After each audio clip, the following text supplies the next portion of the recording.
नमस्कार, स्वागत आहे तुमचं माझ्या यूट्यूब चॅनलमध्ये, ज्याचं नाव आहे स्वामी भक्ती मराठी. श्रावण महिन्याला सुरुवात झाली आहे. तर 17 ऑगस्ट 2026ला पहिला श्रावणी सोमवार आलेला आहे. श्रावण महिना हा भगवान शंकरांच्या अंमलाखाली येतो आणि म्हणूनच याला सणांचा राजा असे देखील म्हटले जाते.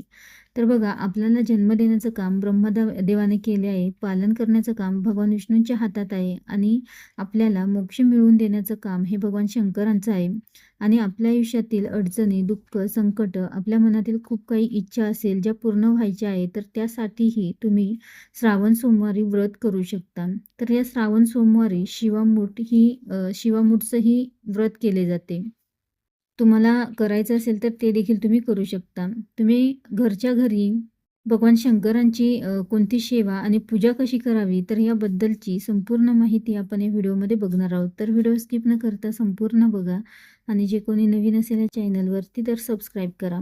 तर बघा, मंदिरात जाऊन देखील तुम्ही पूजा करू शकता. प्रत्येकाची ती इच्छा असते. पण श्रावण महिना सुरू झाली आणि त्यातल्या त्यात श्रावण सोमवार असला की मंदिरामध्ये खूप गर्दी असते. मग आपल्याकडनं व्यवस्थित सेवा होत नाही.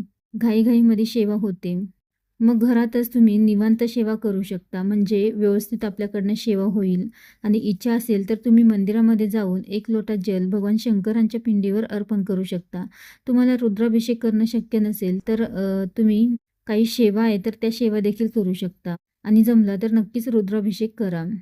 तर आपल्याला श्रावण सोमवारची पूजा कशी करावी, तर बघा, तुम्ही देवघरासमोर बसूनच ही पूजा करू शकता. तर बघा, भगवान शंकरांच्या पिंडीवर आपल्याला अभिषेक करायचा असतो आणि त्यासाठी शिवपिंड असणं आवश्यक आहे. तुमच्याकडे नसेल तर तुम्ही नक्कीच घेऊन या.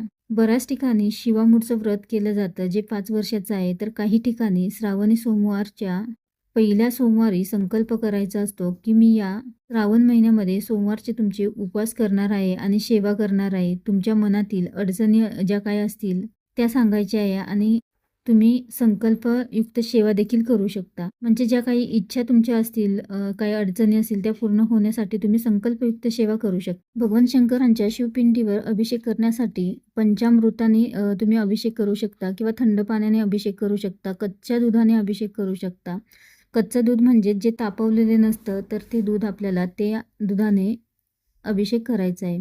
तर बघा, पूजेसाठी आपल्याला एक चौरंग घ्यायचा आहे किंवा पाट असेल तर पाट घ्यायचा आहे. त्यावरती एक लाल वस्त्र टाका आणि त्यावरती आपल्याला ताम्हण ठेवायचं आहे. त्यानंतर ताम्हणामध्ये आपल्याला थोडेसे तांदूळ ठेवून त्यावरती आपल्याला शिवपिंड ठेवायची आहे. शिवपिंडीचा निमुळता भाग हा आपल्याला उत्तर दिशेला करायचा आहे. त्यानंतर प्रथम आपल्याला थंड पाण्याने अभिषेक करायचा आहे. थंड पाण्याने अभिषेक झाल्यानंतर त्यानंतर दुधाने अभिषेक करा किंवा पंचामृत असेल तर पंचामृताने देखील तुम्ही अभिषेक करा. आणि हे सर्व करत असताना ओम नमः शिवाय या मंत्राचा आपल्याला मंत्रजाप करायचा आहे किंवा शिवमहिम्न स्तोत्राचे पठण देखील तुम्ही करू शकता. आणि अभिषेक हा तुम्ही जितक्या वेळा तुम्हाला शक्य होईल तितक्या वेळा करू शकता. अभिषेक झाल्यानंतर शिवपिंड उचलून घ्यायचे आहे, ताम्हण कोरडं स्वच्छ करून घ्यायचं आहे आणि परत त्यामध्येच तुम्ही थोडेसे तांदूळ ठेवून त्यावरती शिवपिंड ठेवू शकता किंवा रोजच्या जागेवर ठेवली तरीही चालेल, तिथे देखील तुम्ही पूजा करू शकता. ताम्हणात ठेवणार असाल तरीही आणि रोजच्या जागेवर ठेवणार असाल तरीही त्या ठिकाणी आपल्याला थोडेसे तांदूळ ठेवायचे आहे आणि त्यानंतर त्यावरती शिवपिंड ठेवायचे आहे. त्यानंतर भगवान शंकरांना चंदन किंवा भस्म अर्पण करायचं आहे. आपल्या उजव्या हाताच्या 3 बोटांनी भस्म लावायचं आहे. कापसाचे वस्त्र असेल तर ते देखील अर्पण करू शकता. तसेच पांढरं फूल अर्पण करायचं आहे.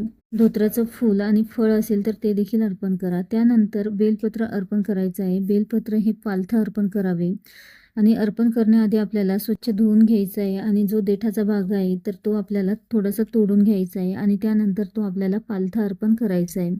त्यानंतर शिवाष्टोत्तरी मंत्राचे पठण करायचं आहे. ओम नमः शिवाय या मंत्राचा मंत्रजाप तुम्ही करू शकता. पहिल्या श्रावणी सोमवारी शिवामूठ हे तांदूळ आहे आणि यावर्षी श्रावणी सोमवारचे 4 सोमवार आलेले आहे. तर अखंड आपल्याला अक्षता घ्यायची आहे. आपल्या उजव्या हातामध्ये मुठभर घ्यायची आहे आणि शिवामूठ अर्पण करताना आपल्याला एक मंत्र देखील म्हणायचा आहे. तसेच शिवामूठ अर्पण करताना आपल्याला ती थोडीशी ओली करायची आहे. तर डाव्या हाताने आपल्याला चमच्याने थोडं थोडं पाणी टाकायचं आहे आणि त्यानंतर शिवामूठ आपल्याला अर्पण करायचे आहे 3 वेळा. तर मंत्र कोणता म्हणायचा आहे शिवामूठ अर्पण करताना? तर बघा, शिवा शिवा महादेवा माझी शिवामूठ ईश्वरा देवा सासू सासरे दीर भावा ननंद जावा भ्रतारा न आवडतीची आवडती कर रे देवा. तर हा मंत्र आपल्याला म्हणायचा आहे. तर हा मंत्र तुम्ही 1 वेळा, 3 वेळा किंवा 5 वेळा म्हणू शकता. तर ही पहिल्या श्रावणी सोमवारची साधी पूजा आहे. त्यानंतर सेवा काय करावी? तर बघा, भगवान शंकरांची तुम्ही आरती कोणती जी जमेल ती आरती तुम्ही करू शकता. तर आरती करण्याआधी आपल्याला धोत्राचं फूल असेल तर ते आपल्याला अर्पण करायचं आहे. हे करताना देखील आपल्याला ओम नमः शिवाय या मंत्राचा मंत्रजप करायचा आहे. भगवान शंकरांची कापूर आरती करायची असते आणि भगवान शंकरांची जी जमेल ती आरती तुम्ही म्हणू शकता. पूजा मांडणी ही कधी उचलावी? तर तुम्ही पूजा झाल्यानंतर लगेचच शिवपिंड जागेवर उचलून ठेवू शकता. पण जे तांदूळ आहे तर ते स्वच्छ करून वाळवून त्यात अजून थोडेसे तांदूळ टाकून शेवटच्या श्रावणी सोमवारनंतर तुम्ही ते कोणाला तरी म्हणजेच गरजूंना दान करायचं आहे. त्यातील थोडेसे तांदूळ तुम्ही तुमच्या तांदळाच्या डब्यात देखील टाकू शकता. त्यानंतर सेवा काय? तर रुद्राभिषेक खूप सुंदर सेवा आहे. तर ही केंद्रामध्ये सामूहिक देखील तुम्ही ही सेवा करू शकता. ही सेवा नाही जमणार तर तुम्ही शिवमहिम्न स्तोत्राचे पठण करू शकता. शिवलीलामृताचा 11वा अध्याय तुम्ही पठण करू शकता.